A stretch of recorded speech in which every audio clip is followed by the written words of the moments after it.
نبی کریم نے ارشاد فرمایا، آدم اور موسیٰ نے مباحثہ کیا۔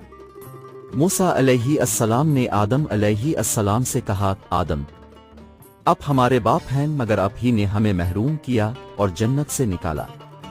آدم علیہ السلام نے موسیٰ علیہ السلام سے کہا، موسیٰ، آپ کو اللہ تعالیٰ نے ہم کلامی کے لیے برگزیدہ کیا اور اپنے ہاتھ سے آپ کے لیے تورات کو لکھا۔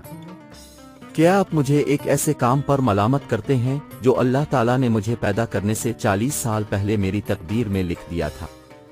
آخر آدم علیہ السلام بحث میں موسیٰ علیہ السلام پر غالب آئے۔ 3 مرتبہ حضرت نے یہ جملہ فرمایا۔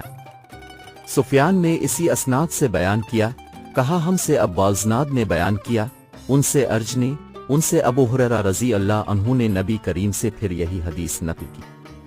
بخاری 6614۔ کتاب تقدیر کے بیان میں